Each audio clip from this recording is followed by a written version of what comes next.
মৰণ ফান্দলৈ পৰিণত যোৰহাট অজন্তা বাইপাছৰ অৰ্ধনিৰ্মিত 4 লেনযুক্ত পথ আজি দুপৰীয়া এখন চালানবিহীন বালি ভৰ্তি ডাম্পাৰ খন্দাত থিতাতে নিহত স্কুটি আৰোহী দুৰ্ঘটনা সংঘটিত কৰাৰ ট্ৰাকখনৰ নম্বৰ AS03CC3805 থিতাতে নিহত স্কুটি আৰোহীগৰাকী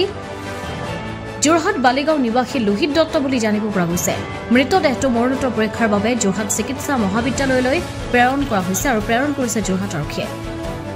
যোৰহাটৰ পৰা অনুপম বৰাৰ ৰিপৰ্ট পোহৰ লাইভ 8 ঘটনাটো আচলতে ডাম্পাৰখনে বালি ভৰ্তি এই দিশৰ পৰা আমাৰ নিমাতী দিশৰ পৰা আহি আছিলে আৰু তেখেতে এইফালেদি যোনজন স্কুটি আহি আছিলে এইফালৰ পৰা গৈছিলে প্ৰথম চকা এক চকাত লাগিলে তাৰপিছত পিছ চকাটোৱে তেখেতক মহতিয়াই লৈ গুচি আহিলে আচলতে মহতিয়াই মানে তেওঁ অলৰেডি তেওঁ স্পট ডেড আৰু তেওঁ আচলতে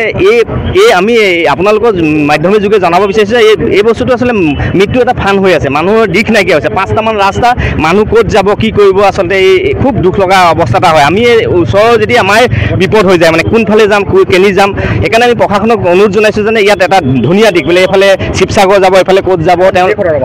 ধুনীয়াকৈ আৰু স্পীড ব্ৰেকাৰ ব্যৱস্থা কৰিব লাগে এডোখৰত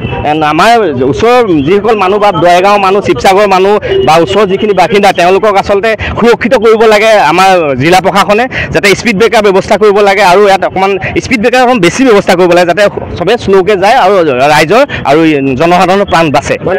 মানুহজন আচলতে লোহিত দত্ত বুলি আমি তেখেতৰ স্কুটি ভাগি গৈছিলে ডিকিত পাইছিলোঁ এখন পাছবুকত লোহিত দত্ত আৰু কুৰকাতলি বুলি গম পাইছোঁ আচলতে আৰু ইয়াৰ কাৰণে দেখা যায় ডাম্পাৰে এই যিটো বাইপাছৰ এতিয়ালৈকে 4-5জনৰ ওপৰত হৈছে কি ক'ব ডাম্পাৰৰ যিটো যিটো ফৰেষ্ট বিভাগ আছে বা ট্ৰেফিক ডাম্পাৰ আচলতে কিবা লিমিটেড এটা স্পীড কৰিব লাগে মানুহৰ সুৰক্ষিত কৰিবৰ কাৰণে আৰু ইয়াত এইটো হৈছে তিনিআলি 5টা-6টা ৰাস্তা আছে কেনি কোন যায় তেওঁলোকে চব জেগাতে আচলতে ডাম্পাৰে যিটো দৌৰাত্মক গতিত গাড়ী চলাব লৈছে ৰাইজৰ পশুধনৰ পৰা একো নমনা হৈছে মানে সেই কথাটো আচলতে প্ৰশাসনে নাকি লগাব লাগে আৰু আজি এনেকুৱা এটা হৈছে কাইলৈ যে নহ'ব কোনো মানে নাই সেইকাৰণে আমি প্ৰতিটো কথাতে ডাম্পাৰক আচলতে নাকি লগোৱাটো আমি প্ৰয়োজন বোধ কৰা বুলি ভাবিছোঁ প্ৰশাসনক আকৌ আপোনালোকৰ যোগেদি বিনম্ৰভাৱে অনুৰোধ জনাইছোঁ যাতে ডাম্পাৰসকলক নাকি লগোৱা ব্যৱস্থা কৰে ইয়াত আপোনাৰ দেখা গৈছে যে ট্ৰেফিক দিয়া হৈছে যদিও তেওঁলোক ইয়াত দেখা নাপায় আচলতে ট্ৰেফিক দিলে এজন ট্ৰেফিকে ইয়াত কণ্ট্ৰল কৰিব নোৱাৰে এজন পুলিচে কণ্ট্ৰল কৰাটো সম্ভৱ নহয় মানে এজন মানুহে আচলতে 3-4জন আচলতে ট্ৰেফিক ব্যৱস্থা কৰিলে এইটো আচলতে এই জেগাটো সুৰক্ষিত হ'ব বুলি মই গম পাইছোঁ এজনে কোনো কাৰণ গম নাই এপাচি কচু হয় এটা জালুকৰ নিচিনা এটা ব্যৱস্থা কৰা হৈছে অজন্তা বাইপাছৰ ওচৰত যোৰহাট নগৰৰ মাজমজিয়াত মুকলি হ'ল অত্যাধুনিক সা সুবিধাযুক্ত বিলাসী অতিথিশালা শ্ৰাংগিল্লা হোমষ্টে দৈনন্দিন জীৱনৰ ব্যস্ততাৰ মাজত অকণমান সময় বা এটা ৰাতি এটি শান্তিৰ সেউজীয়া ঘৰুৱা পৰিৱেশত নিজৰ প্ৰিয়জন অথবা পৰিয়ালৰ লগত কটাব বিচাৰিছে নেকি আপুনি তেনেহলে আহক শ্ৰাংগিল্লা হোমষ্টেলৈ শ্ৰাংগিল্লা হোমষ্টে পৰিয়ালৰ পৰা আপোনালৈ আন্তৰিক স্বাগতম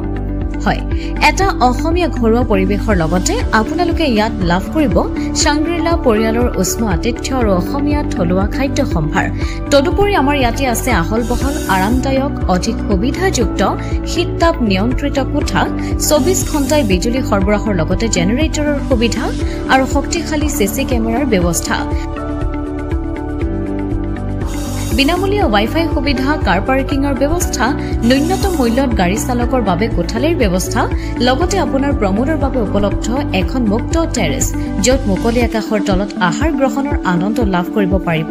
আপুনি আপোনাৰ বাবে এটি সুখবৰ আমি প্ৰথম 20জন গ্ৰাহকলৈ আগবঢ়াইছো 30% ৰেহাই মূল্যত অত্যাধুনিক কোঠালি 3জনৰ বাবে উপলব্ধ কোঠা 3000 কিন্তু বৰ্তমানৰ মূল্য 2100 টকা প্ৰতি নিশা 2জনৰ বাবে উপলব্ধ কোঠা 2500 টকা কিন্তু বৰ্তমানৰ মূল্য 1750 টকা প্ৰতি নিশা তেনেহলে পলম নকৰি এতিয়াই আমাৰ শ্ৰাংগিল্লা হোমষ্টেলৈ আহিব পাৰে আপোনাক স্বাগতম জনোৱা হৈছে আমাৰ পৰিয়ালৰ তৰফৰ পৰা অধিক জানিবৰ বাবে আমাৰ যোগাযোগ নম্বৰত যোগাযোগ কৰক আমাৰ ঠিকনা DCB ৰোড হেমবৰুৱা পথ তৰাজান কাকতি গাঁও যোৰহাট